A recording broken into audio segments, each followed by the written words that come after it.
দেখুন ভালো করে লক্ষ্য করে, ভগবান যতবার এলেন প্রত্যেকবারই হাতে অস্ত্র নিয়েছেন। সত্যযুগে 5 বার, মৎস্য, কূর্ম, বরাহ, নৃসিংহ, বামন। ত্রেতা যুগে 2 বার, রাম পরশুরাম। দ্বাপর যুগে 1 বার, কৃষ্ণ। কলিযুগে 1 বার বুদ্ধ রূপে, আর একবার আসবেন উড়িষ্যার সম্বলপুরে বিষ্ণু যশা ব্রাহ্মণের ঘরে কল্কি অবতার রূপে। তখন তো অস্ত্র থাকবেই। চৈতন্য মহাপ্রভুর হাতে অস্ত্র নেই, খালি হাত। হ্যাঁ, কলিযুগে অস্ত্র থাকবে, সাদা ঘোড়ায় চড়ে বড় তরবারি নিয়ে অধর্মকে বিনাশ করবেন। কিন্তু চৈতন্য মহাপ্রভু অস্ত্র আনলেন না, উল্টে আরো বললেন, কি কাজ সন্ন্যাসে মোর প্রেম প্রয়োজন। সন্ন্যাসী হতে হবে না যদি অন্তরে ভালোবাসা না থাকে। যারা বসে আছেন আজকে মহা একাদশী তিথিতে হরিনাম আস্বাদন করছেন, বড় সৌভাগ্য সকলার। সেই সঙ্গে আমাদের আরো বড় সৌভাগ্য, একাদশীতে হরিনাম গাইবার মতো সুযোগ পেয়েছি। জগতে ভালোবাসা দিয়ে সবকিছুকে অর্জন করা যায়, কিন্তু ভয় দেখিয়ে আদায় হয়, অর্জন হয় না। আদায় হবে, অর্জন হবে না। আচ্ছা বলুন তো, একটা মেয়ে বিয়ে করে বাবার বাড়ির থেকে শ্বশুর বাড়িতে আসে, শ্বশুর বাড়িতে এসে সকলের পায়ে হাত দিয়ে প্রণাম করছে। শ্বশুর মশাই, শাশুড়ি মা, বড় ভাসুর, বড় জা, বড় ননদ, সকলকে প্রণাম করছে। সবার শেষে গিয়ে হাতটা ধুয়ে নিজের স্বামীকে প্রণাম করছে। সবাইকে প্রণাম করা আর নিজের স্বামীকে প্রণাম করা দুটো কি এক হয়ে গেল? না। স্বামীর চরণতল তার দুঃখ জানাবার জায়গা, যেটা অন্য কারো চরণে জানাবার জায়গা নেই।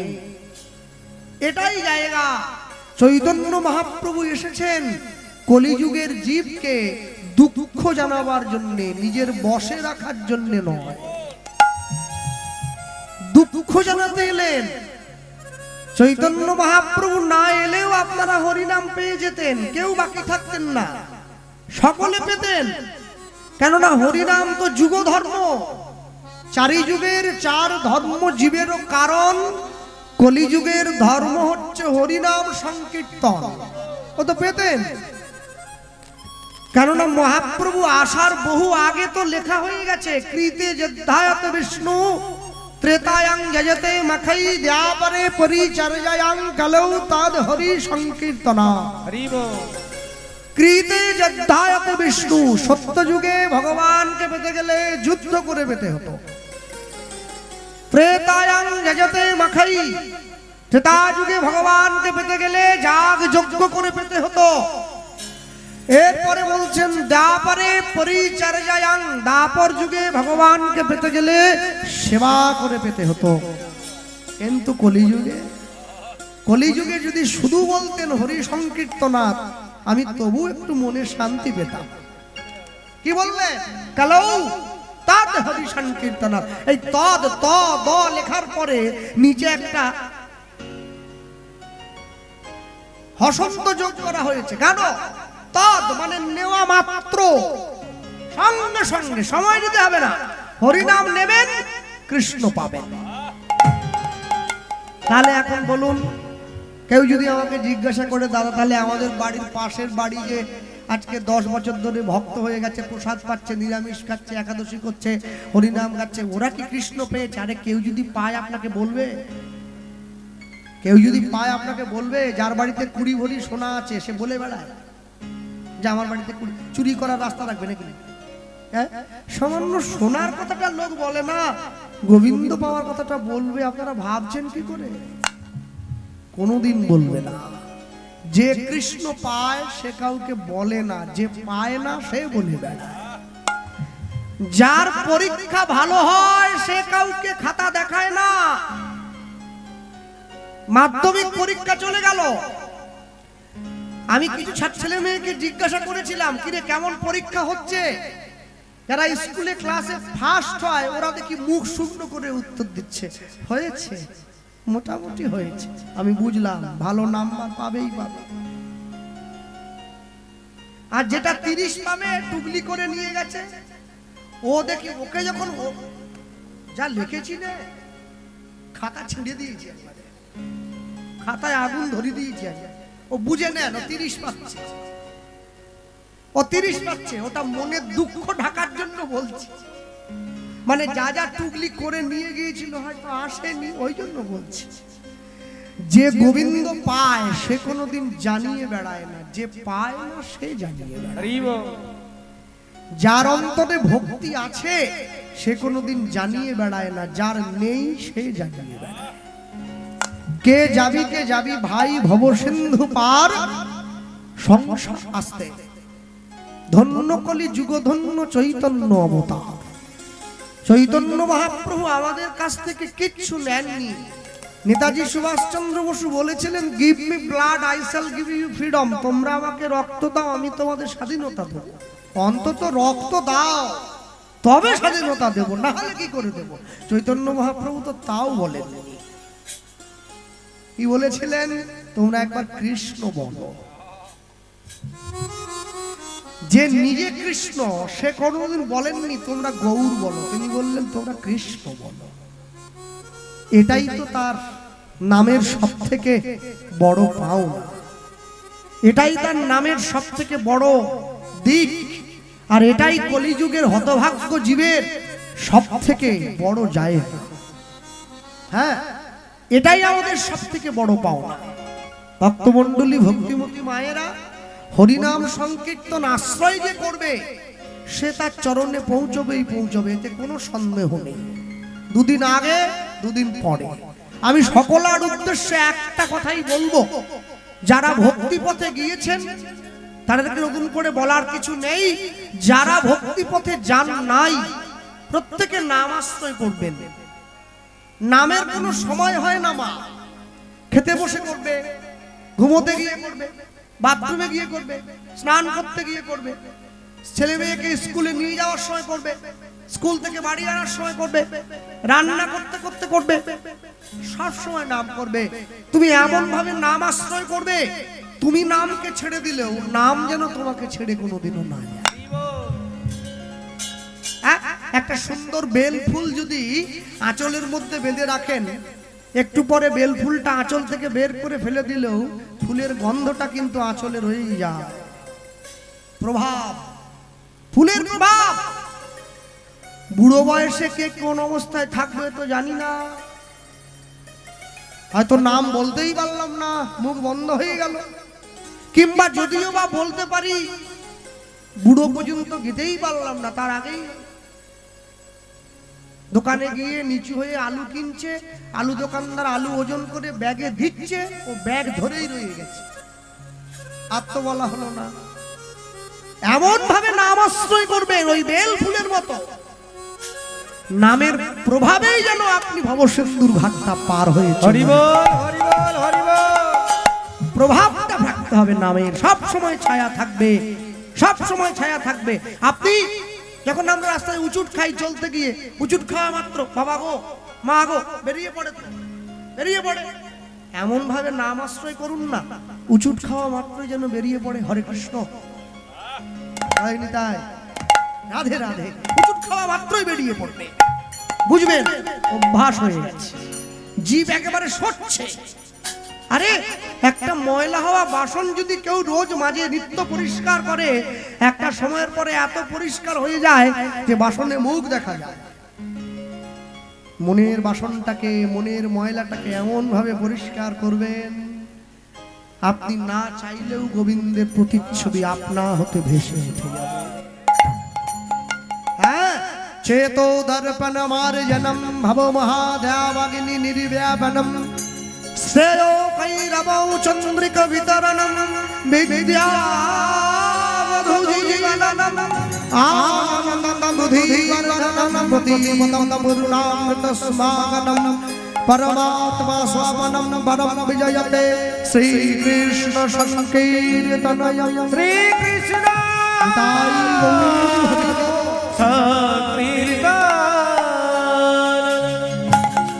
আস্বাদন করবে। বৈষ্ণব মহাজন লিখছেন, কত সুন্দর করে লিখেছেন দেখুন। গো আমারো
এবার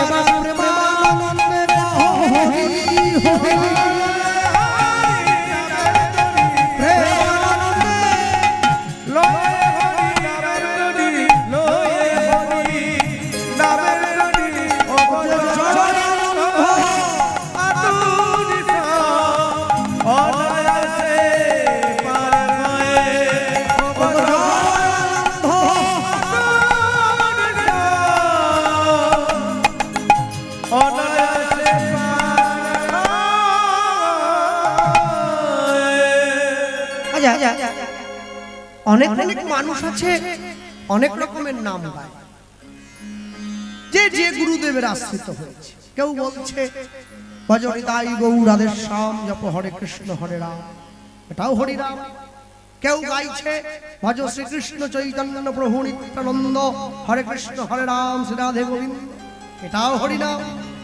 কেউ গাইছে ভজ শ্রীকৃষ্ণ চৈতন্য প্রভু নিত্যানন্দ শ্রী অদ্বৈত গদাধর শিবাসাদি গৌর ভক্তবৃন্দ, এটাও হরিনাম। হ্যাঁ, সকল হরিনাম গাইছে, কিন্তু একটা কিন্তু যোগ করলাম আমি। কি কিন্তু? কেউ যদি আপনাকে বলে মহামন্ত্র নাম, তখন কিন্তু কোনো নাম হবে না। হরে কৃষ্ণ কৃষ্ণ কৃষ্ণ হরে হরে, হরে রাম রাম রাম হরে হরে। মহামন্ত্র তারক ব্রহ্ম নাম বলতে গেলে হরে কৃষ্ণ নাম এসে পড়বে, সেখানে অন্য কোনো নাম আপনি যোগ করতে পারেন না। সব সময়ের জন্য জানবেন সবার রুচি তো এক নয়, অনেক লোকেরও বাঞ্ছা অনেক প্রকার, কৃপাতে করেছে বহু নামেরও প্রচার। বহু মানুষের বহু ইচ্ছে, সকল ইচ্ছেকে মর্যাদা দেওয়ার জন্য এক এক প্রকারের নাম যোগ করা হয়েছে। যারা বসে আছেন এই স্থানে মন দিয়ে আস্বাদন করবেন। এই যে কপালে স্বরূপ নিয়েছেন, তিলক সেবা করেছেন। তিলক তো দু প্রকারের হয়, একটা তিলক কাটা, একটা তিলক সেবা। তিলক কাটা কোনটা? যার গুরু ঘর নাই, লবঙ্গ দিয়ে ফুটকি ফুটকি ফুটকি দেওয়া, এখানে তিনটে দাগ দেওয়া, দেখেন না বিয়ে বাড়ির আগে বউকে সাজায়, ও তিলক সেবা না, তিলক কাটা। আবার মাঝে একটা সিঁদুর দিয়ে লাল সোজা করে তুলে দেওয়া, একে কাটা বলা হয়। আর সেবা কোনটা? যেটা একভাবে রয়েছে, কোনো ডিজাইন চলবে না। গুরুদেব যে নাম দিয়েছেন সেই ঘরে তিলক করেছেন। মানে মোট কথা হলো, বাবার পদবী ব্যবহার না করে যদি পাড়ার লোকের পদবী ব্যবহার করা হয়, ওই যেরকম অবস্থা, ওই গুরু দীক্ষা না নিয়ে তিলক করলে সেই রকম অবস্থা।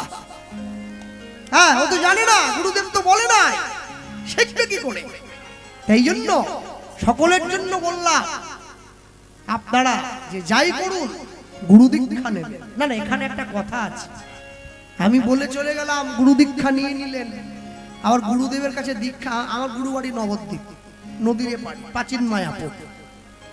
আমার গুরুদেবের কাছে গুরু দীক্ষা নিতে এসছে, আমি দাঁড়িয়ে আছি, ছেলে মেয়ে সকলেই নেবে, পরিবার। তো তাদের কর্তা গিয়ে গুরুদেবকে বলছে, গুরুদেব হ্যাঁ দীক্ষা তো নেবো, সে ঠিক আছে, বলছি মাছটা খেতে পারবো? গুরুদেবকে জিজ্ঞাসা করছে। না না, আপনি চিন্তা করবেন না, গুরুদেব তাকিয়ে আছে, উত্তর নাই। দীক্ষাও নেবে বলছে, আমার মাছও খাবে বলছে। আবার তার স্ত্রী, তার গিন্নি গিয়ে বলে, গুরুদেব চিন্তা করবেন না, আমরা নিরামিষ করেই খাবো।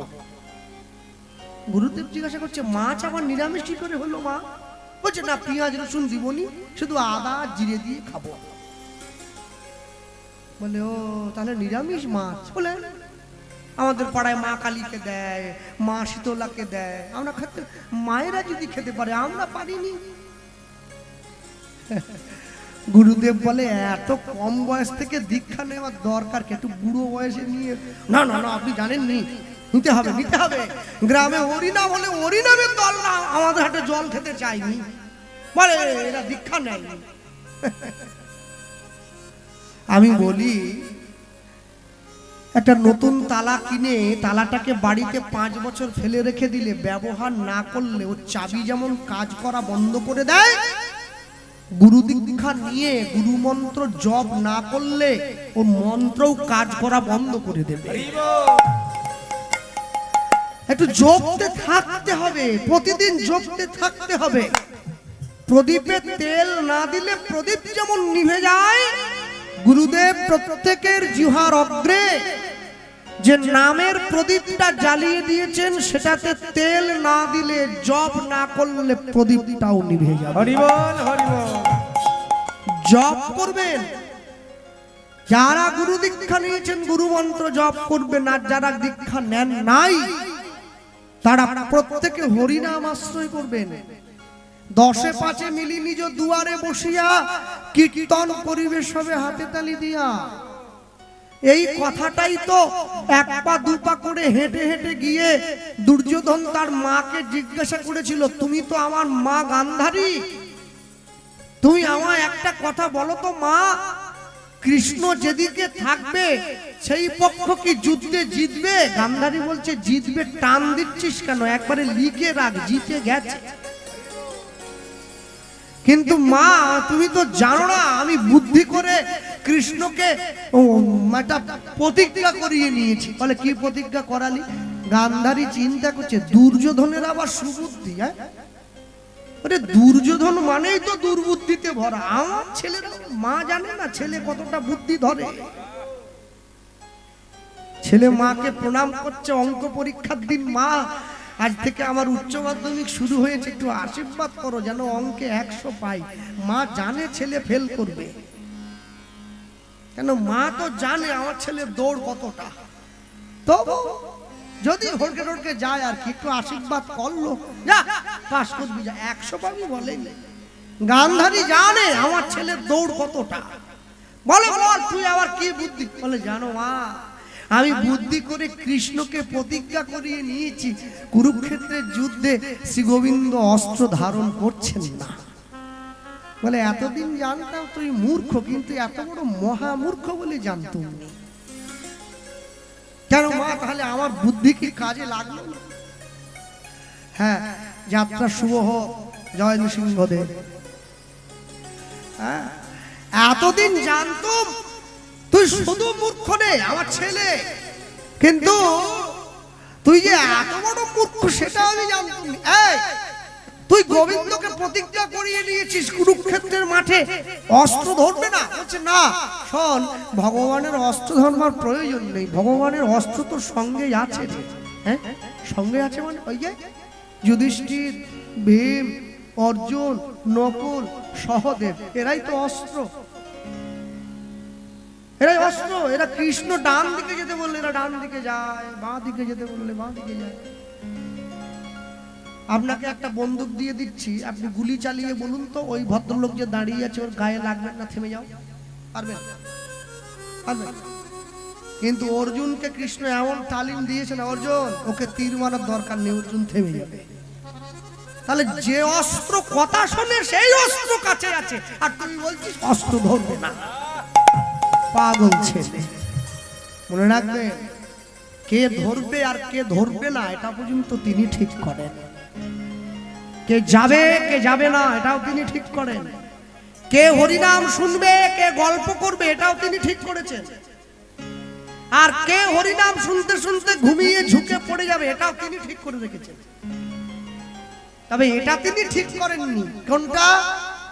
কে হরিনাম শুনতে শুনতে ঝট করে ঘুমোবে আবার হাত তুলে বলবে হরি, এটা তিনি ঠিক করেননি। ওটা যিনি দিচ্ছেন তিনি ঠিক করছেন। তারপরে বাড়ি যাওয়ার সময় মানুষকে বলবে না যা হরিনাম হলো না, মন ভরে গেল। তারপরে পাড়ার লোক মায়েরা বলবে তাহলে কেমন হলো, কি শুনলে? বলে দারুণ হরিনাম। কি পালা হলো? বলে দারুণ হরিনাম হচ্ছে। আরে লীলা কি দারুণ, খালি গায়ে গাইছিল, দারুণ হরিনাম। শুনলাম নাকি ছেলেটা দেখতে ভালো, দারুণ হরিনাম। তখন তো পাড়ার মায়েদের ঘুম ভেঙেছে, বলে সবে দারুণ বলছে কেন রে? বলে তো ঘুমোচ্ছিল রে। এই জন্য আমি কমিটির বাবুদেরকে বলি আপনারা খুঁটি দিবেন নি, ডেকোরেটর একদম বলা যাবে না যে খুঁটিবিহীন প্যান্ডেল, উপায় নাই কোনো আছে।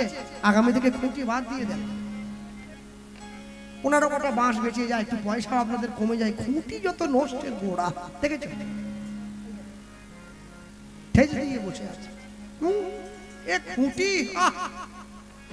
হ্যাঁ, রবিবার দিন শিবরাত্রি পড়েছে, সোমবার দিন গোস্বামী মতে পড়েছে। যারা গোস্বামী মতে পালন করবে তারা ওই দিনকে জল দেবে।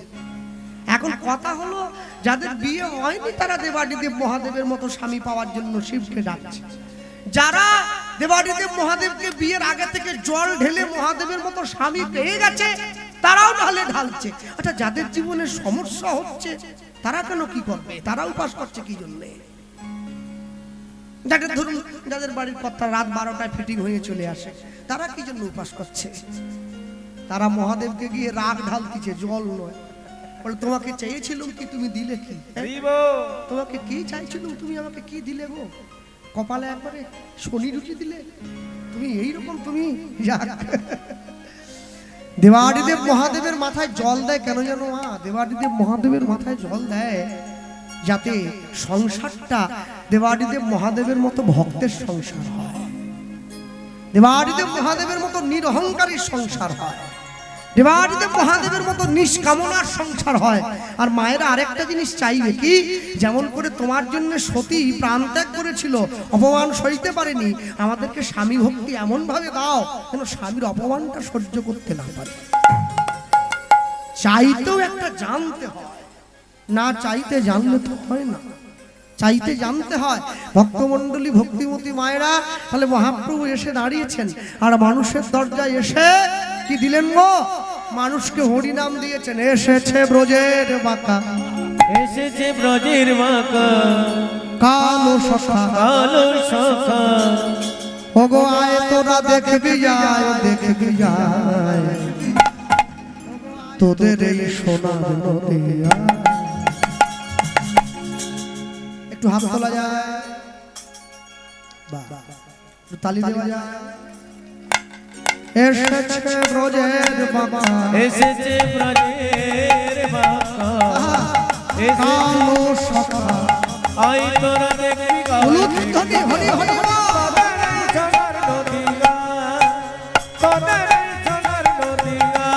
হরি হরি বল, প্রেম সে বাহু তুলে। এসেছে ব্রজের বাঁকা, কালো সখা, আয় তোরা দেখবি গায়, দেখবি গায় তোদের এই সোনার নদী গায়, তোদের এই সোনার নদী গায়। রং ফিরেছে, ঢং ফিরেছে, ও তোর রঙে ফিরেছে, ঢঙে ফিরেছে, রং ফিরেছে, ঢং ফিরেছে, ও গো রঙে ফিরেছে, ঢঙে ফিরেছে। ও গো কালো এখন চেনা পায়। পৃথিবীতে কোন যুদ্ধেই কিন্তু মানুষ বা যে কোনো জীব হার স্বীকার করতে চায় না। কেউ কি চায় আমি হেরে যাই? বনে যখন একটা সিংহের সঙ্গে আরেকটা সিংহের লড়াই হয়, কেউ কি চায় আরেকটা সিংহ চাইবে আমি হেরে যাই? ও চাইবে আমি জিতে যাই। সংসারে যখন একটা মানুষের সঙ্গে আরেকটা মানুষের যুদ্ধ লাগে কোনো কারণে, সে কি চায় আমি হেরে যাই? সংসারের কথা বাদ দেন, দুই ভাই যখন লড়াই লাগে উত্তর দিকের পাঁচিলটা দেওয়া নিয়ে, তা কোনো ভাই কি চায় যে আমি হেরে যাই? যে কোনো প্রকারে ছলে বলে করে হলে আমাকে জিততে হবে। যদি গায়ের জোরে বড় ভাই ছোট ভাইয়ের সঙ্গে পেরে নাও ওঠে, ইচ্ছে করে ছোট ভাইয়ের ঘরের দিকে ময়লার বালতিটা নিয়ে গিয়ে ওই দিকেই ময়লাগুলো ফেলছে, জিততে আমাকে হবে। তো সংসারী জীবের লক্ষ্য হচ্ছে সবসময় জিততে থাকা, শুধু জিতবো। আমরা হারতে শিখি নাই, আমরা জেতবার জন্যই পৃথিবীতে এসেছি। আর যদি আমরা জিততে পারি তাহলে মনে করি আমাদের জীবনের সমস্ত কিছু চিরস্থায়ীভাবে আমরা লাভ করলাম। যেমন পৃথিবীতে যত দেশ আছে 195টা দেশ, বেশ এই যে 195টা দেশ, আচ্ছা সব থেকে বেশি সম্মান করে মানুষ দুটো দেশকে, একটা আমেরিকা আর একটা রাশিয়া। কেন বলুন তো? যে সুইজারল্যান্ড এত সুন্দর দেশ, এত সুন্দর একটা পরিষ্কার পরিচ্ছন্ন দেশ, যে নিউজিল্যান্ডে মানুষ একজনের দিকে আরেকজনের দিকে মুখের দিকে যদি দেখা হয় আপনার সঙ্গে, যদি শত্রু হয়, যদি আপনি তার দিকে তাকিয়ে না হাসেন তাহলে কিন্তু আপনাকে পুলিশে ধরে নিয়ে যাবে। নিউজিল্যান্ডের নিয়মই ওইটা, হাসতে হবে আপনাকে, তাকিয়ে হাসতে হবে। তাহলে এত সুন্দর সুন্দর দেশ থাকতে ক্ষমতার শিখরে কিন্তু দুটো দেশ, আমেরিকা রাশিয়া, ওদের সঙ্গে কেউ লাগতে চায় না। কেন? ওদের কাছে সব থেকে বেশি পারমাণবিক অস্ত্র আছে। ওরা চাইলে যে কোনো দেশকেই কবজা করে নিতে পারে, এত অস্ত্র বোমা বারুদ টারুদ এত কিছু জমিয়ে রেখেছে। আচ্ছা, কোনো দেশকে হাতে আনতে গেলে অস্ত্রের প্রয়োজন হয়। আচ্ছা, কোনো মানুষের ভালোবাসা অর্জন করতে গেলে কি অস্ত্রের প্রয়োজন হয়? হরি বল, হরি বল। ভালোবাসা অর্জন করতে হবে। ভালোবাসা যদি কেউ অর্জন করতে পারে তার অস্ত্রের দরকার হয় না। যেদিনকে ভগবানের জন্ম হয়েছিল নবদ্বীপের মাটিতে, তাকে দেখবার জন্য সকলে ছুটে গিয়েছিল। কলিযুগের জীব ভগবানের সম্মুখে দাঁড়িয়ে একটা কথাই জানতে চেয়েছিল, প্রভু কলিযুগের জীবের শান্তি কিসে হবে? এই একটা প্রশ্নের উত্তর জানবার জন্য সনাতন গোস্বামী মহাপ্রভুকে 3টে প্রশ্ন করলেন। কে আমি, কেন মোরে, যারে তাপত্রয়, ইহা না জানি জীবের কইছে হিত হয়। হরি বল, হরি বল। আমি কে, কোথা থেকে আমি এলাম, কেন আমি এ ত্রিতাপ জ্বালায় জ্বলছি? 3টে প্রশ্ন, উত্তর কিন্তু একটাই, জীব নিত্য কৃষ্ণ দাস, ইহা ভুলি গেল, মায়া পিশাচি জীবের গলেতে বান্ধিল। হরি বল। কৃষ্ণ নাম কর জীব, আর সব মিছে, পলাইবার পথ নাই, দেখো জম আছে পিছে। নিতাই গৌর প্রেমানন্দ, হরি বল, হরি বল। কেননা পৃথিবীতে সমস্ত কিছু অর্জন করবার জন্য ভালোবাসাটাই যথেষ্ট, কিন্তু কাউকে হাতে রাখতে গেলে অস্ত্রের দরকার হয়, ভয় দেখাতে হয়। নিতাই গৌর প্রেমানন্দ, হরি বল, হরি বল, হরি বল।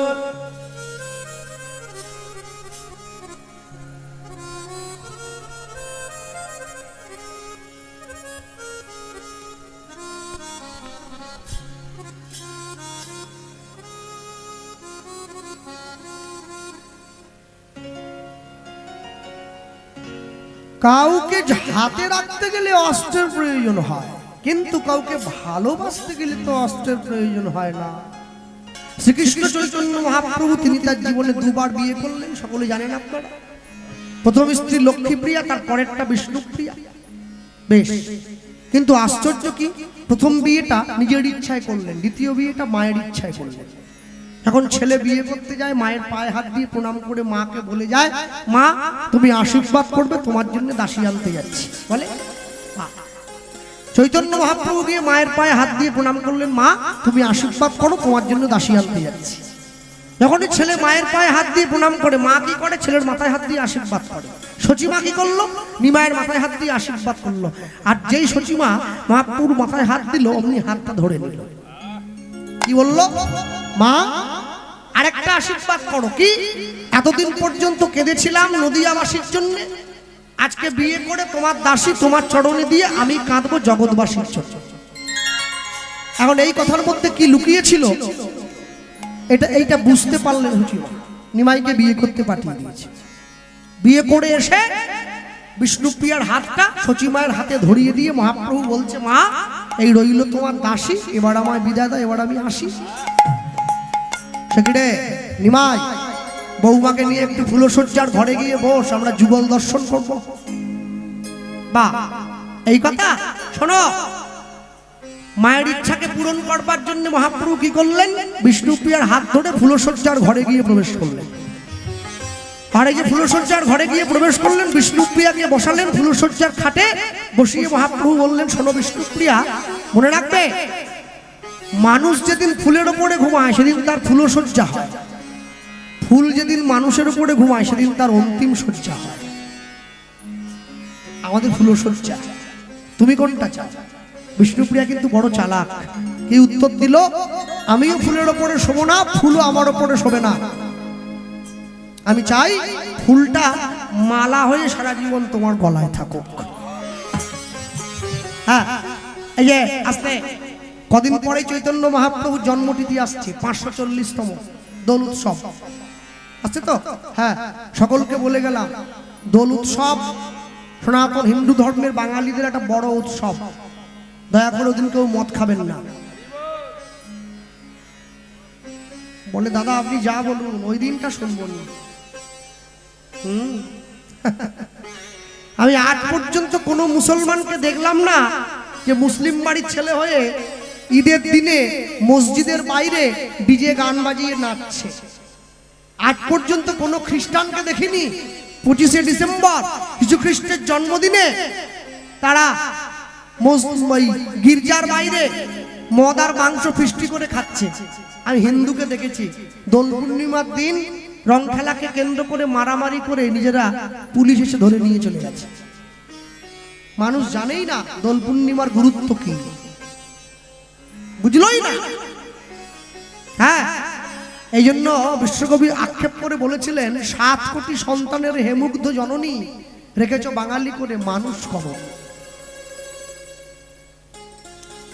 অনেক অনেক মন্দিরে গিয়ে আমি দেখেছি এখানে প্রত্যেকদিন 2 বেলা করে প্রসাদ বিক্রি হয়, দেখবেন। আচ্ছা, দুপুর বেলায় 80 টাকা। আমাদের মেদিনীপুরে তো হামেশা অনেক মন্দিরে পাবেন আপনি দুপুর বেলায় 80 টাকা, রাত্রেবেলা 60 টাকা কি 70 টাকা। 80 টাকার প্রসাদ নেওয়ার জন্য পুরোহিতের সঙ্গে 80 বার মারামারি হয়ে গেছে। পুরোহিতকে প্রশ্ন করছে 80 টাকার প্রসাদে কি আছে? ডাল ভাজা, শুক্তো, বিচাকলা, চাটনি, বইতাল, কুমড়োর ঘন্ট, সোয়াবিনের তরকারি, পাঁপড়টা। কেন পাঁপড় হবেনি? পাঁপড় যদি হবেনি তাহলে কিসের 80? বলেই পুরোহিতের নাকে করে একটা ঝেড়ে দিয়েছে। আর যখন সেই লোকটা হোটেলে খেতে বসছে 8,000 টাকা খরচা করে খায়, ছ্যাঁকা পোড়া, মুখে স্বাদ লাগেনি, নির্দ্বিধায় পয়সা গুনে দিয়ে চলে আসছে। ভগবানের প্রসাদ পেতে গেছে, সেখানেও মারামারি করছে। মনে রাখবেন যারা বসে আছেন স্থানে, দোল পূর্ণিমা অত্যন্ত পবিত্র তিথি, অত্যন্ত পবিত্র। দয়া করে এই দিনটা কেউ নিজেদের মধ্যে বিতণ্ডা সৃষ্টি করবেন না। কেন? দোল পূর্ণিমা সৃষ্টি হয়েছিল কবে থেকে? বৃন্দাবনের মাটিতে গিয়ে ব্রজগোপীরা মা নন্দরানীকে মজার ছলে বলে দিয়েছিল। ব্রজগোপীরা বুঝতে পারেনি মা ওই কথাটা দুঃখ পাবে। নন্দরানী মানে মা যশোদা, তাকে গিয়ে মজার ছলে বলেছে, মা তোমার কৃষ্ণকে আমরা এত ভালোবাসি, তোমার কৃষ্ণ এত সুন্দর বাঁশি বাজায়, তোমার কৃষ্ণ এত সুন্দর হাসে, তোমার কৃষ্ণ দেখতে এত সুন্দর, কিন্তু কৃষ্ণের গায়ের রংটা এরকম কেন? ফর্সা হতে পারতো না? আর একটু ফর্সা হলে আমাদের খুব ভালো লাগতো। এই যে বলেছে, মায়ের মনে কষ্ট হয়েছে। পৃথিবীতে এমন কোনো মা নেই ছেলের নামে কালো ডাক্তার শুনবে। সব মাই জানে আমার ছেলে ভালো, সব মাই জানে। হ্যাঁ, তো মা গিয়ে এই কথা যখনই শুনেছে, শোনা মাত্র ব্রজগোপীদেরকে ডাক দিয়ে বলছে, শোনো, তোমাদের প্রত্যেকের মনের মতো করে কৃষ্ণকে তোমরা সাজিয়ে দেবে। কবে?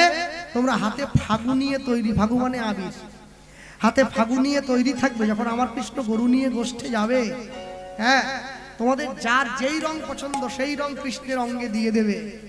সেই রং দিলেই তোমরা সেই রঙের কৃষ্ণ দেখতে পাবে।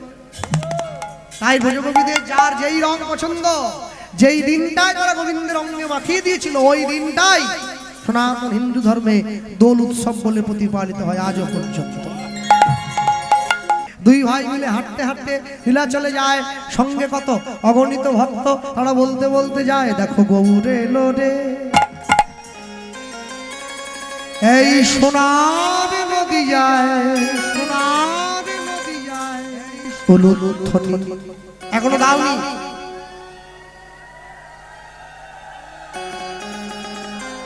হরি ধ্বনি শব্দ শোনা যায় আমাদের গৌরে এলো। ওই তো গৌরে সোনার নদী গায়। আস্তে আস্তে আস্তে একটু হাত তোলা যায়। বাহ, হ্যাঁ, সুন্দর হয়েছে। সন্দেশখালি গিয়েছিলাম 144 ধারার সময়। পুলিশ আমাকে বলছে, কোথায় যাবেন? হরিনাম গাইতে। হাত তুলে যান, নাহলে গুলি খেতে হবে। দুঃখ পেওনি মা, আমি দেখছি সন্দেশখালির ঘাটে যেই নামতেছে, নামার সঙ্গে সঙ্গে হ্যাঁ, এ মনে মনে হচ্ছে ঘরে আমার নতুন বউ, ওরে বাবা, তুলে যাচ্ছে। হাত নামিয়ে দিলেই 144 চলছে। হ্যাঁ, নদীর মাঝে গিয়ে একটু নামিয়েছিলাম, যেই ওপারে গেছি আবার হ্যাঁ তুলতে হবে গৌরে উলুধ্বনি হরি হরি উলুধ্বনি হরি হরি শব্দ শোনা যায় আমার গৌরে লোরে বাহু তুলে তালি দিয়ে বলো ওই লোরে এই ক্যামেরাম্যান গুলো করে তো ডেকে এনে খাইয়ে দিয়ে তারা ঘুমিয়ে পড়লি নাকি হ্যাঁ ঘোরা ঘোরা চিত্রগুপ্তের খাতায় উঠে থাক কে তুলতি চাচ্ছে ফাঁকি দিচ্ছে ঘোরা গৌরে লোরে সোনা নদিয়া উলুধ্বনি হরি হরি শব্দ শোনা যায় গৌরে হরি আমার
তোরা নাম নিবি রে ছুটে ছুটে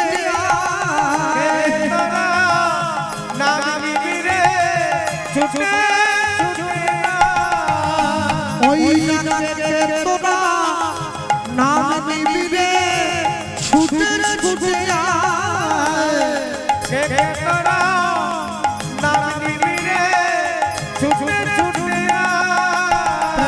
জীবের লাগি নিতাই গৌর আপন বিনা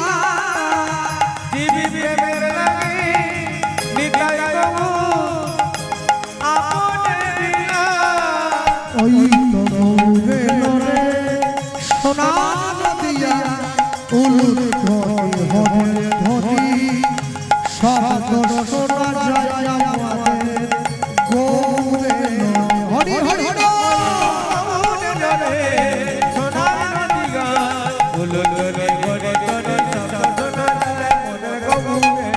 ওই গৌরে সোনা নদিয়া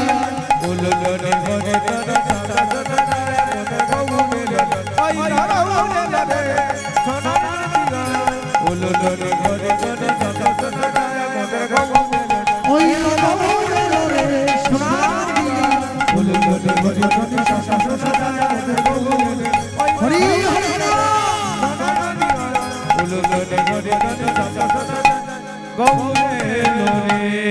আরে বলিয়ে ভাই বরম দয়াল নিতাই চাঁদ কি চৈতন্য মহাপ্রভু কি নিতাই গৌর প্রেমানন্দে নিতাই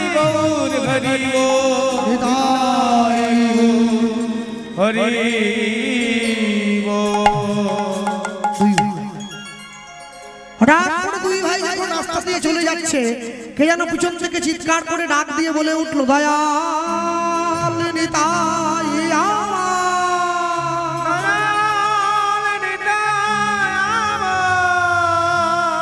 দয়াল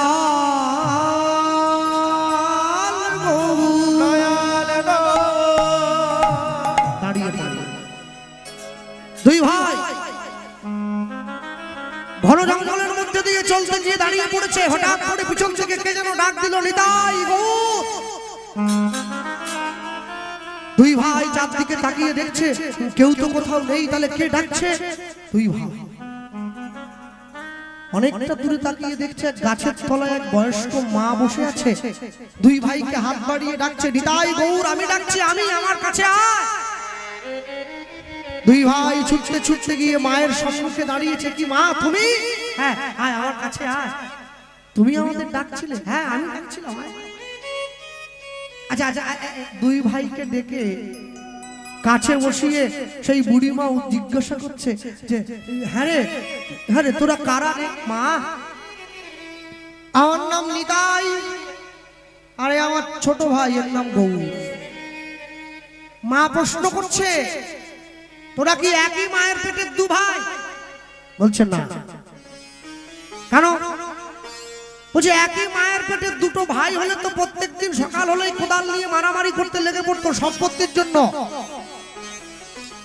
ভগবান জীবনে দুবার হাসে। কখন? যখন নার্সিংহোমের বিছানায় রুগী গিয়ে শুয়ে থাকে, ডাক্তার গিয়ে রুগীর সামনে দাঁড়িয়ে বলে আপনার কোনো চিন্তা নেই, আমি যখন আছি আপনি বাঁচবেন। ভগবান হাসছে। কার দিকে তাকিয়ে? ডাক্তারের দিকে তাকিয়ে। বলে হ্যাঁ গো ডাক্তার, তুমি যে ওকে বাঁচার গ্যারেন্টি দিচ্ছ, তুমি নিজে কতক্ষণ বাঁচবে তোমাকে সে গ্যারেন্টি কে দেবে? আরেকবার ভগবান হাসে। কখন জানেন? যখন দুই ভাই ফিতা ফেলে জায়গা ভাগ করে, তোর 5 কাঠা আমার 5 কাঠা, তখন ভগবান হাসে। কার সম্পত্তি কাকে দাও রে? ভক্তমণ্ডলী, ভক্তিমতী মায়েরা, দুই ভাই কাছে ডেকে মাকে জিজ্ঞাসা করছে মা এই ঘন জঙ্গলের মধ্যে তুমি আমাদের ডাকলে কেন? মা উত্তর দিচ্ছে কেন ডাকলাম জানিস? একটা কারণের জন্য ডেকেছি। কি কারণ? হ্যাঁ রে, তোরা কি একই মায়ের পেটের দু ভাই? না না না, একই মায়ের পেটের দু ভাই নয়। আস্তে, চৈতন্য মহাপ্রভু জন্ম কোথায় কে বলবেন? বলুন। আগে নবদ্বীপ। নবদ্বীপ, বাহ ঠিক আছে। আচ্ছা, একটা ছেলে 9 জায়গায় জন্মালো কি করে? নবদ্বীপ মানে তো 9টা দ্বীপের মিলিত সমাহার। একটা ছেলে 9 জায়গায় জন্মে গেল। মহাপ্রভু জন্ম হয়েছে অন্তদ্বীপ নামে একটা জায়গায়। পরবর্তীকালে 9টা দ্বীপের মিলিত নাম হয়েছে নবদ্বীপ। ওই জন্য লোকে বলে নিমাইয়ের জন্ম নবদ্বীপ। আর নিতাই চাঁদের জন্ম কোথায়? বীরভূম তারাপীঠ থেকে 11 কিলোমিটার দূরে, জায়গাটার নাম একচক্রা। তাহলে সত্য যুগে শঙ্কর্ষণ, ত্রেতায় লক্ষণ, দাপরে বলরাম, কলিতে নিত্যানন্দ। সত্যের শ্রীহরি, ত্রেতার রাম, দাপরের কৃষ্ণ, কলিতে গৌর। 4 যুগে 4। দুই ভাই যখনই পরিচয় দিয়েছে, মায়ের চোখটা জলে ভরে গেছে। মা দু ভাইকে বলছে জানিস তো কি মা তুমি কাঁদছো কেন? তোমার চোখে কেন জল? মায়ের চোখের জলটা মুছিয়ে দিয়ে দুই ভাই মাকে প্রশ্ন করা মাত্র মা বলছে কেন কাঁদছি জানিস? একটা কারণের জন্য। কারণটা কি? তোদের মতো যদি এত সুন্দর দুটো আমার নিজের ছেলে থাকতো না, আমি তাদের মুখেও মা ডাক শুনে নারী জনমটা ধন্য করে নিতাম। এই যে মায়েরা যারা বসে আছেন, কেউ দুঃখ পাবেন না আমার কথায়, মনে রাখবেন বাবা মায়ের ভালো মেয়ে হতে সকলে পারে, কিন্তু ভালো মা হতে সবাই পারবে না। ভালো মা হতে গেলে অনেক কিছু ত্যাগ করতে হয় গো। এদিকে ধান চাষ হয়, তোমাদের ধান চাষ হয়? আচ্ছা, শুকনো জমিতে কি ধানটা লাগিয়ে দেওয়া হয় না? তো আগে নাঙল দিতে হয়, জল দিয়ে কাদা কাদা করতে হয়, সার বীজ দিতে হয়, মাটিটা নরম করতে হয়, তারপরে কত রকম নিয়ম আছে, আমার এইভাবে পুঁতে পুঁতে দিতে হয়। সামান্য একটু ধানের জমিতে ধান ফলাবার জন্য যদি এত নিয়ম পালন করতে হয়, তাহলে গর্ভরূপী জমিতে উপযুক্ত সন্তানরূপী ফসলটা ফলাতে গেলে কত নিয়ম করতে হবে। সন্তান গ্রহণের আগে স্নান করতে হয়, করেছো? গুরু দীক্ষা নিতে হয়, নিয়েছো? নতুন বস্ত্র পরতে হয়, পরেছো? আলতা সিঁদুর দিতে। আচ্ছা, এই আবার গেল, এই বললাম, বলতে চাইনি, শুধু এসে পড়ে। আচ্ছা, কদিন আগে দেখছিলাম বাংলার মায়েরা সব সবুজ চুড়ি পরে ঘুরছে, যেইখানে কীর্তন যাই সব সবুজ চুড়ি। আমি দেখলাম সত্যি সত্যি সব আসরে বসে আছে সবুজ চুড়ি পরে। কি ব্যাপার? সবুজ চুড়ি তো মোল্লারা পরবে, মোল্লা বাড়ির মেয়েরা পরবে, বিয়ে হয়ে গেলে সবুজ চুড়ি পরবে। তোমরা পড়তেছো কিসের জন্য? বললে এখন আবার দেখতে পাচ্ছি সবুজ চুড়ি যদিও বলে টয়ে বন্ধ করালাম, এখন আবার দেখতেছি কপালে সিঁদুরের ফোঁটা ঠিক ছিল, সিঁথিতে বড় করে সিঁদুর এ পর্যন্ত ঠিক ছিল, গলায় একটা সিঁদুরের ফুট কি এইখানে? আরে এইখানে সিঁদুর কি করতেছে? এইখানে মানে স্বামী কি এই পর্যন্ত নেমে এসছে নাকি? কি ব্যাপারটা কি? হ্যাঁ? ও তোমরা যে কোথা থেকে সব চালু করতেছ, মানে কি যে করতেছ, আরে ভগবান। গলায় ও হ্যাঁ, আমার মা ঠিক বলেছে, বলে স্বামী গলক গ্রহ, ওই জন্য গলায় ফোঁটা দিয়ে রাখছে। তাহলে একটা ঘাড়ে দিয়ে রাখো, কবে ঘাড় থেকে নামবে। গলায় সিঁদুর পড়লে স্বামীর কল্যাণ হয় না। স্বামীর কল্যাণের জন্য সিঁথিতে কপালে পড়বে, শাখা লোহায় পড়বে, পলায় একটু ছোঁয়াবে, ভগবানকে প্রণাম করবে, শাখা পলাকে প্রণাম করবে, স্বামীর পরমায়ু বাড়বে। এই তো গলায়, হাতে, পায়ে, ঘাড়ে, তার থেকে সব ফুটকি মুটকি দিয়ে কি সব তোমরা খবরদার করোনি, এইসব খবরদার করোনি, খবরদার করোনি। অনেক লোককে আমি বলতে শুনেছি, অনেকে আবার কথায় কথায় বলে, বলে মন যদি ঠিক থাকে না, ও প্যান্টের পকেটে গঙ্গা। গঙ্গা মাসির মেয়ে নাকি? একাদশীর দিন ডিম ভাজাও খাবো, আবার বলবো মনও ঠিক আছে, বিরাট মন একবার। ওইসব বাজে কথা। যে গ্রামে হরিনাম হচ্ছে, যে গ্রামে কীর্তন হচ্ছে, সেই গ্রামের মানুষ, শ্বেতকাল্লার মানুষ তখনই হরিনামের কৃপা পাবে, তখনই হরিনামের করুণা পাবে, যদি হরিনাম চলাকালীন গ্রামের মানুষ সম্পূর্ণ নিরামিষ সেবা করে। তবে কারা খাচ্ছে আমি জানিনি, তবে খেতে হবে, খেতে হবে। আত্মীয় কুটুম্ব একটু বোঝান না যে দুটো দিনের তো ব্যাপার, আজ আর কাল। পরশুদিন নগর কীর্তন হয়ে গেল তো হয়ে গেল, শেষ। তারপরে একবারে কুটুমদেরকে নিয়ে গিয়ে মুরগির ঘরে ঢুকি দেন, ধরুন আর খান। কে আটকাচ্ছে? দুটো দিন দাঁড়িয়ে গেলেই ঝামেলা মিটে যায় একটু। হ্যাঁ, মনে রাখবে, অনেক যত্ন করে আত্মার উন্নতি করতে হয়, একটু অবহেলা করলে তার অবনতি হয়ে যায়। দুই ভাই মায়ের কাছে গিয়ে বসেছে, দুই ভাই মায়ের কাছে গিয়ে বসে মাকে জিজ্ঞাসা করছে, মা তুমি যখন এত দুঃখ পেলে, এত কষ্ট পেলে, আমাদের মতো সন্তান পাওয়ার জন্যে আজ থেকে আমরা দুই ভাই তোমাকে কথা দিলাম, আমরা দুই ভাই তোমার দুই ছেলে হব। মা কি বলছে, দুই ভাই আমার ছেলে হলে তো হবে না, তোরা আমার দুদিকে গিয়ে বসবি, তোরা দুই ভাই আমার দুকোলে বসবি, আমি এক পাত্র অন্ন ব্যঞ্জন মেখে দু ভাইয়ের মুখে দেব, দুই ভাই সেবা করবি, আমাকে মা বলে ডাকবি, তবেই তো বুঝবো তোরা আমার ছেলে। মায়ের কোলে বসল গিয়ে গৌরার নিতাই, ধরি হরি হরি, মায়ের কোলে বসল গিয়ে গৌরার নিতাই, মায়ের কোলে বসল গিয়ে গৌরার নিতাই, মায়ের কোলে বসল গিয়ে গৌরার নিতাই। এবার যত যত মায়েরা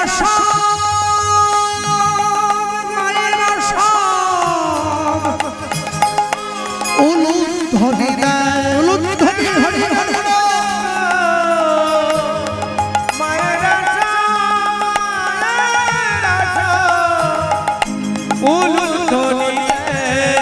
এবার যত যত ভক্তগণের সব, ভক্তগণের সব হরি হরি দেয়, হরি হরি হরি,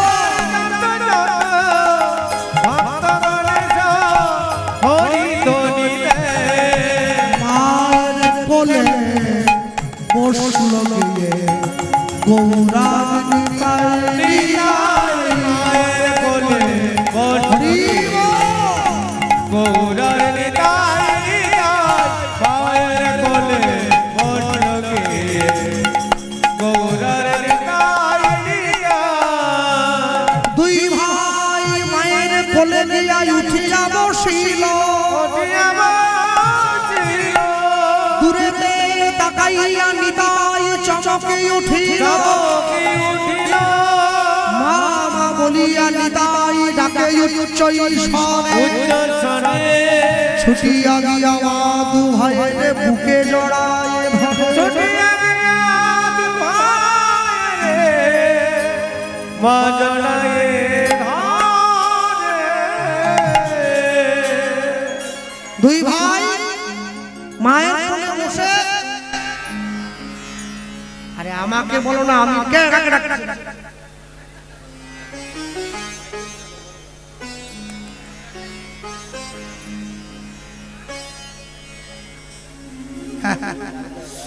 না না আপনাদের কি বলবো, আমার গ্রামেও তো এই ছোট, যত বড় দল নিয়ে যাক তবু দক্ষিণ 24 পরগনা বলে রাত 10টায় বসে আছে।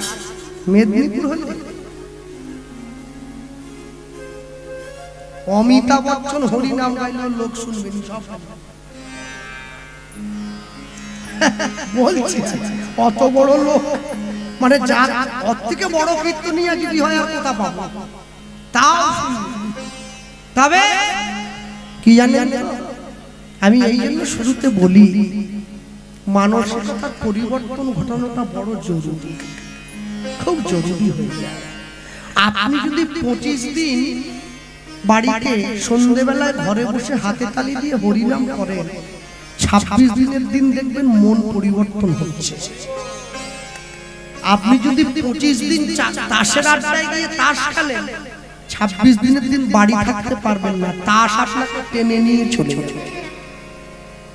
এটা ক্ষমতা, হ্যাঁ। তবে এই মাই খেলাটা দোষ আছে, এই যে বসে আছে কেন, এ তো গ্রামের লোকের ঘরের কাছে গিয়ে চোঙা টাঙিয়ে এসেছে। যখনই ঘুমোতে গেলাম ওই মাইরা আমাকে ডাকাচ্ছে, আয় আসরে আয়, আয় শুনবি আয়।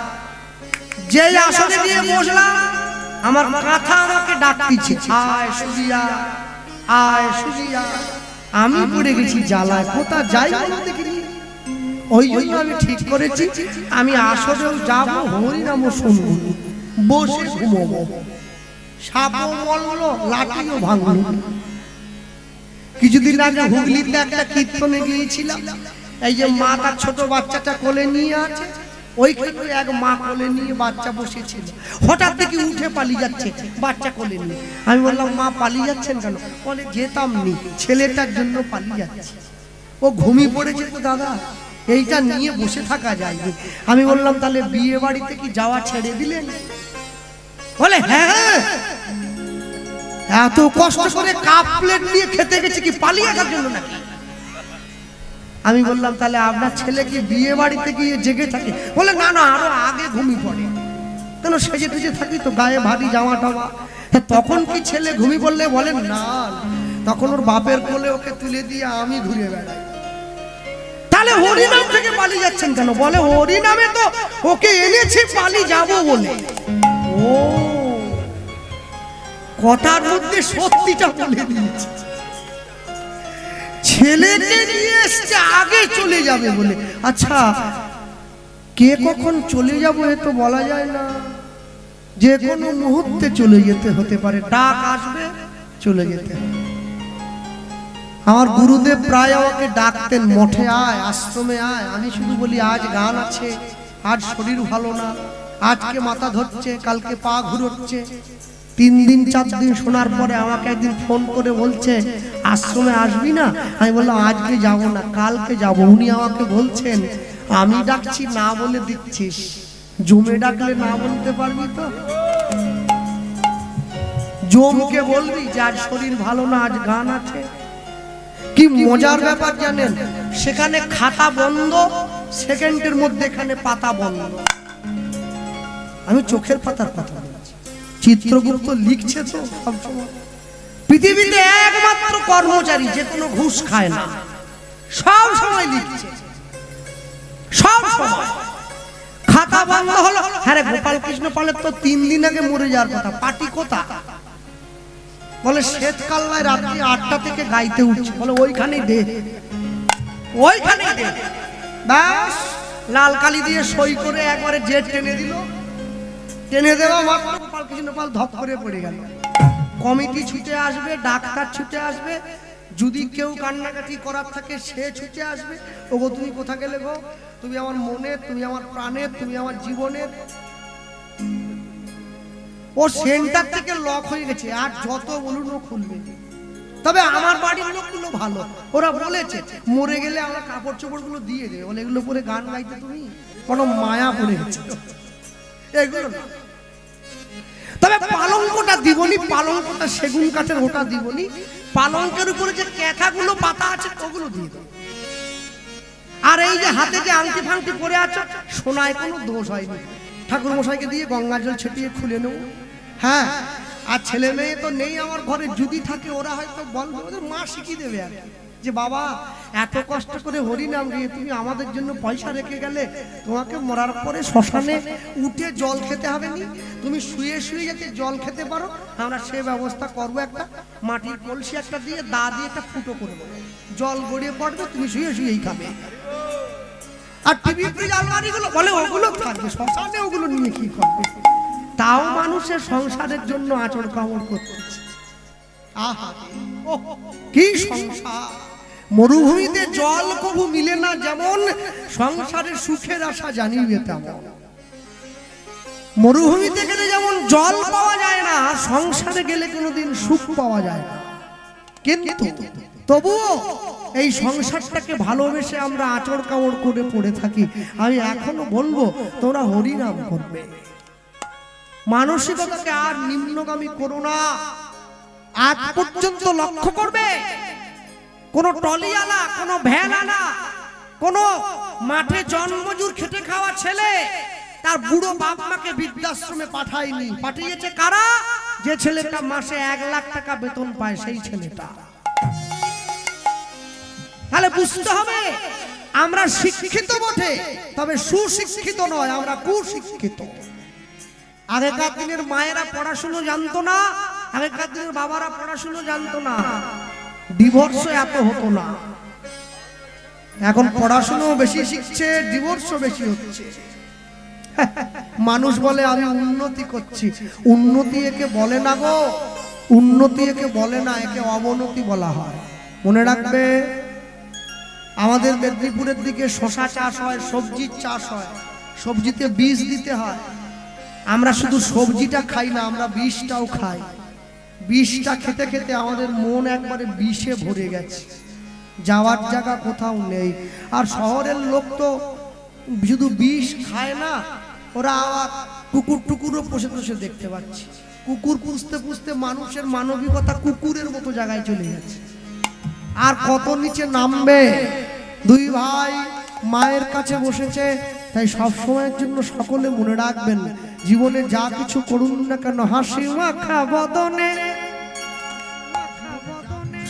ছলো ছলো নয়নে, হাসি মাখা বদনে, ছলো ছলো নয়নে,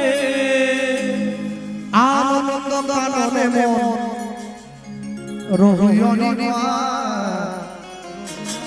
হরি বলো, হরি বলো মনে বেগে আমার, হরি বলো, হরি বলো উলুধ্বনি হরি হরি বল, হরি বল, মনে আমার, হাসি মাখা বদনে, ছলো ছলো নয়নে, হাসি মাখা বদনে, ছলো ছলো নয়নে, আনন্দ কাননে মন, আনন্দ কাননে মন, রহিয়নি হরি বল, হরি বল মনে বেগে আমার, হরি বল, হরি বল মনে বেগে আমার, হরি হরি বল, হরি হরি বল। হরি বল, মনে আমার। এই গতি নাই, গতি নাই, হরি নাম ছাড়া কণ্ঠ হইয়া গাও, হয়ে আত্মহারা। হরি নাম ছাড়া কণ্ঠ ভরিয়া হয়ে আত্মহারা। ও গতি নাই, গতি নাই, হরি নাম ছাড়া কণ্ঠ হইয়া গাও, হয়ে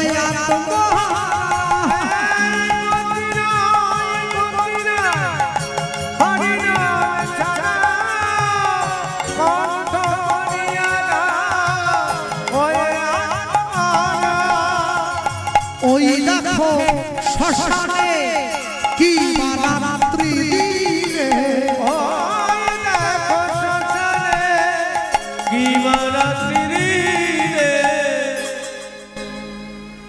মনে রাখবেন ওনাকে দেখে সময় শিক্ষা নিতে হবে।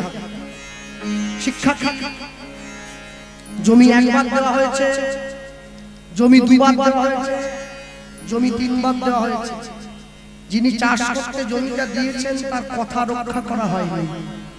এবারে জমিটা দিয়েছেন কিন্তু এমন ভাবে তৈরি করে জমিটা পাঠালেন যেটা কোনো কাজে লাগবে না।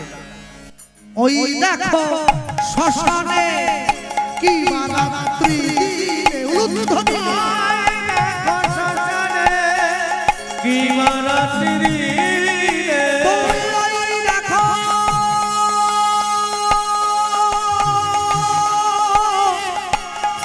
ওই দেখো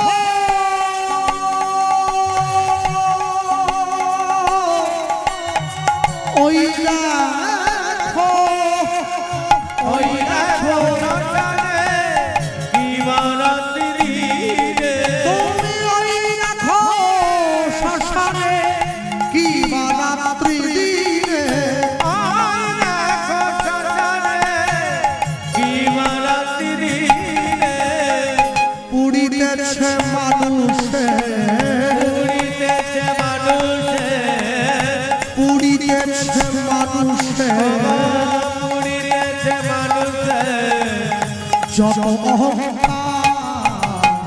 হরি বল হরি বল মনে আমার। হরি বল হরি বল মনে আমার। হরি বল হরি বল মনে আমার। কেউ তো কারো নয় এ কথাটা সত্য, তুমি ভেবেও দেখো মন সবই যে অনিত্য। কেউ তো কারো নয়, এ কথা যে সত্য। ভেবে ভেবে মন সবাই অনিত্য। কেউ তো কারো নয়। হ্যাঁ কি যেন গ্রামের নামটা? শ্বেতকাল। শ্বেতকাল্লা গ্রামে এত মানুষে বসবাস করে, এই গ্রামে একটা অন্ধ লোকের বাস। অন্ধ মানে দু চোখেই একবার হাউসফুল, কানা মানে ছানিটা কাটলে তবু দেখতে পাবে, অন্ধ মানে একবারে ফিট, কোনোদিন পাবেন না। ওই অন্ধটা গিয়ে ভগবানের চরণে কেঁদে কেঁদে বলে, প্রভু শ্বেতকাল্লায় এত মানুষের বাস, সবাইকে তুমি কত সম্পত্তি, কত জমি, কত গাড়ি, কত সোনা, কত টাকা দিয়ে দিলে, আমার কি হবে? ভগবান এসে ওকে আশীর্বাদ করছে, তোকে আশীর্বাদ করলাম, সকলের বাড়িতে যা আছে তোরটা ডবল হবে, যা। হরি বল। শ্বেতকাল্লার লোক খেটে যদি 2 বিঘে জমি কেনে, তুই না খেটে তোর 4 বিঘে হয়ে যাবে, যা। আর কি চাই? আপনি খেটে গিন্নির জন্য একটা হার গড়াবেন, তুই না খেটে আলমারি খুলে দেখবি 2টো পড়ে আছে। ও চিন্তা করতেছে তাহলে শ্বেতকাল্লায় যত লোক আছে সবাই যদি মরে যায় তাহলে সবার সম্পত্তি আমার হবে। এখন আমি তো অন্ধ, আমি তো কাউকে মারতে পারবো না, চোখে তো দেখতেই পাইনি।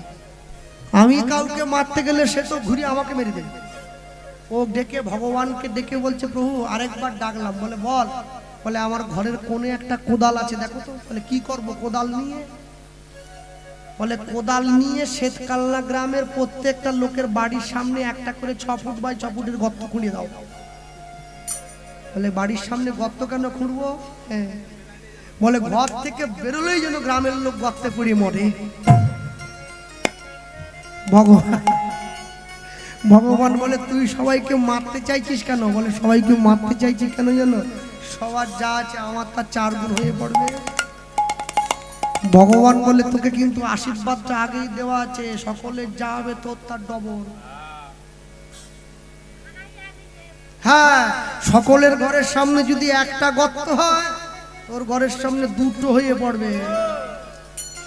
যারা দেখতে পায় ওরা তবু একটা ডিঙিয়ে চলে যাবে। তুই হাঙ্গুড়ি টাঙ্গুড়ি দিয়ে যদি একটা থেকে পেরিয়েও যাস, আরেকটায় গিয়ে শিওর পড়বি, আর পড়লে মরে যাবি।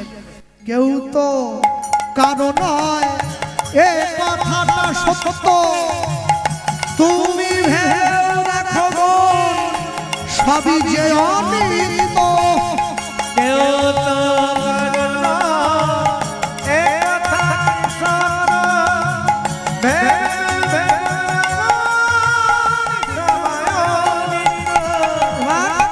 ওই দেখো তোমার বন্ধু করিতেছে ভব সিন্ধু। তুমি ওই দেখো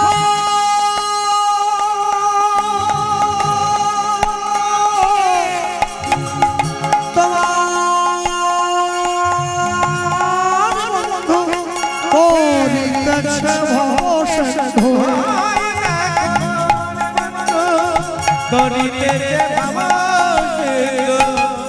হাত ধরে তোমার সে হাত ধরে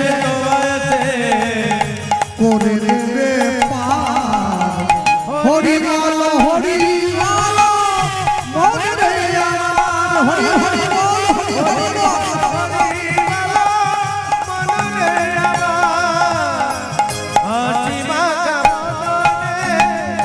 চলো চলো নয়নে হাসি মাখা মনে, চলো চলো নয়নে আনন্দ কাননে রঘুযোগিকা। হরি বল হরি বল মনে আমার, হরি বল হরি বল মনে আমার। হরি বল হরি বল মনে আমার। নিতাই গৌর প্রেমানন্দে, নিতাই গৌর। রাখবেন নিতাই গৌর মায়ের কোলে বসে দূরে চোখ দিয়ে মাকে বলে উঠছে, মা দূরে যে একটা গাছ দেখতে পাচ্ছি, ওই গাছটা চিনতে পারছি, গাছের নিচে সমাধিটা কার? মা গিয়ে দুই ভাইকে সম্মুখে ডেকে বলে উঠছে, সমাধিটা কার জানিস? এই সমাধিটা জগন্নাথ দেবের অনেক বড় এক ভক্ত ছিল রে, যার নাম ছিল মাধব দাস গোস্বামী। ভক্তের দেহটা প্রাপ্তির পরে জগন্নাথ নিজে হাতে সমাধি দিয়েছে। বাহ, তাই নাকি? হ্যাঁ, আজ থেকে প্রায় 150 বছর পূর্বে নীলাচল গ্রামে জগন্নাথ দেবের ভক্ত যার নাম মাধব দাস। মাধব দাসের বাবাকে, মাধবের বাবা সুমতি ব্রাহ্মণ, মায়ের নামটা শাস্ত্রে পাওয়া যায় না। এই বাবা আর মায়ের সংসারে একটা মাত্র ছেলে যার নাম মাধব। আমি বলি কি আস্তে, যে মায়েরা বসে আছেন সকলের উদ্দেশ্যে বললাম, চোর ছাচ্চোর গুন্ডা বদমাস চিটিংবাজ ফেরেববাজ এই সমস্ত 10টা 12টা ছেলে মেয়ের জন্ম না দিয়ে একটা ছেলে জন্ম দাও যুধিষ্ঠিরের মতো, একটা ছেলে জন্ম দাও রামচন্দ্রের মতো, একটা জন্ম দাও বিদ্যাসাগরের মতো, একটা সন্তানের জন্ম দাও বিবেকানন্দের মতো। কতগুলো ছেড়ে দিয়েছে, কোনটা চোর, কোনটা চুরি করছে, কোনটা টিন ভাঙা বিক্রি করছে, কোনটা চুল ব্যবসা করছে, কোনটা লোহা ভাঙা বিক্রি করতেছে, কোনটা বই কিনে কিনে দিয়ে পাড়ায় ঘুরতেছে ঘন্টি বাজিয়ে, বই আছে বই, বই আছে বই। এসব দিয়ে কি করবে? এসব দিয়ে কি করবে? একটা জন্ম দেবে 10টার সমান হয়ে যাবে। হ্যাঁ, বাড়ির ছেলে মেয়েকে শিক্ষা পরে দেবে, আগে সংস্কার দেবে। আগে সংস্কার, সংস্কার সনাতন ধর্মের ছেলে মেয়েদের আগে তুলসীর মালা পরাবে, প্রত্যেকে পরাবে। আপনারাও পড়বেন, বাড়ির ছেলে মেয়েদেরও পড়াবেন। আমি বলে যাচ্ছি, লোকে বলে দাদা আমি যে মাছ খাচ্ছি, এটাও বললাম যার যা মন চায় তাই খাবেন, কিচ্ছু বাধা নেই, সব খাবেন, সব মাছ মাংস ডিম রসুন পেঁয়াজ শাক শুক্তা কুমির টিকটিকি গিরগিটি আরশোলা চৌচো ইঁদুর সব খাও। মানুষ তো বাদ দিচ্ছে নাকি? সবই খাচ্ছে, সব খাও, মালা পরো। তবে যারা আমিষ খাচ্ছেন তারা তুলসীর মালাটা কণ্ঠের থেকে নামিয়ে ধারণ করবেন। যারা নিরামিষ সেবা করেন কণ্ঠের সঙ্গে লাগিয়ে ধারণ করছেন। আমি পড়তে বলছি কেন জানেন? লাইনে দাঁড়ান, তবে তো ডাক পাবেন। দাঁড়িয়ে পড়তে হয়। আকাশের শোভা চাঁদ, চাঁদের শোভা তারা, বৃন্দাবনে কৃষ্ণ শোভা, নদিয়ার শোভা গোরা। গ্রামের শোভা বাড়ি আর রাস্তার শোভা গাড়ি, মুসলমান ভাইদের শোভা তার বড় বড় দাড়ি। এখন বাঙালি হিন্দুরা সংসারে পড়ে ভোগ করে কত জ্বালা, তবু তারা গলায় দিল না দুপের তুলসীর মালা। মালা পরবেন, মালা পরলে আত্মশুদ্ধি হয়। আবার প্রশ্ন করতে পারেন, দাদা মালা না পরলে কি আত্মশুদ্ধি হয়নি? আচ্ছা আমার একটা কথা বলো, যারা এখানে বসে আছো, হাড়ে যদি ব্যথা লাগে ব্যথার ওষুধ লাগাতে হয়, তাই তো? আচ্ছা ব্যথা না লাগলে লাগানো যায়? আরে যদি জ্বর হয় তবে তো ওষুধ খাবে, জ্বর যদি না হয় কি এমনি এমনি খেয়ে বসে থাকবে? আমাদের প্রত্যেকের জীবনে একটা বড় রোগ ঢুকেছে, যার নাম ভব রোগ। এই ভব রোগ থেকে মুক্তি পেতে গেলে মালা পরবে সকলে। মালা পরবেন, একদিন পরবেন, দুদিন পরবেন, 3 দিন, 4 দিন, 5 দিন, 10 দিন, 15 দিন, 1 মাস, 6 মাস। এরপর দেখবেন 6 মাস যখন মালাটা ব্যবহার করছেন না, আপনার অন্তরটা একটু একটু পরিবর্তন হবে। আর যাদের মালা পরতে লজ্জা করে সেই সমস্ত মায়েদের এবং মেয়েদের জন্য একটা বুদ্ধি আছে, কি রাত্রিবেলা ঘুমানোর সময় মালা পরে ঘুমাবে। কেউ জানলো না, নাইট ডিউটি তো বলা যায় না, যদি ঘুমের মধ্যে হরিবোল হয়ে যায়। সকালবেলা ঘুম থেকে উঠে মালা, এখন তো প্যাঁচ বেরিয়ে গেছে, ঘুম থেকে উঠে মালা খুলে বালিশের তলায় দিয়ে ঘরের বাইরে আসুন, কেউ জানলো না। 1 মাস, 2 মাস, 6 মাস, এরপর দেখবেন গলার মালা গলায় রয়ে গেছে, আপনি বাইরে এসে গেছেন। মানুষের সঙ্গে প্রেম করলে প্রেম কমে যায়, ভগবানের সঙ্গে প্রেম করলে প্রেম বেড়ে যায়। যে সমস্ত বাবারা দাঁড়িয়ে আছেন, একজনও কেউ বুকে হাত দিয়ে বলুন তো, আমি অফিস থেকে ফিরে আসার সময় ছেলের জন্য চকলেট আনি, মেয়ের জন্য কেক আনি, কোনোদিনও ভুল হয় না। আচ্ছা এরা দাঁড়িয়ে আছেন, মনে করে বলুন, অফিস থেকে আসার সময় কোনোদিনও ভগবানের জন্য হাতে করে একটা ফল এনেছেন কি? এটা আমার গোবিন্দের জন্য নিয়ে যাচ্ছি, নিয়ে যান না, নিয়ে যাই না। এইটারই পরিশুদ্ধির কথা বলছি, এইটাই। আর ছোট্ট একটা বাড়ি তৈরি হচ্ছে মেদিনীপুরে, যে মিস্ত্রিটা আমার বাড়ি তৈরি করছে ও জাতিতে মুসলমান, জানেন? হ্যাঁ, ওর নাম শেখ কুতুব, মুসলমান। হ্যাঁ, তো শুক্রবার দিন আমি দেখছি, আমি দাঁড়িয়ে রয়েছি, ও কাজ করতে করতে হঠাৎ করে ছুটে গিয়ে এই তেলটা মেখে স্নান করছেন। কি হলো, কাজ ছেড়ে দেবেন নাকি? বলে ছাড়বো না, 11:30 বেজে গেছে তো, নামাজটা পড়তে হবে। চানটা করেই, লুঙ্গিটা পরেই, পাঞ্জাবিটা পরেই, চুলটা উস্কো হাতটা বুলিয়েই ছুটে চলে যাচ্ছে মসজিদে, নামাজ পড়ে এসে আবার কাজ করছে।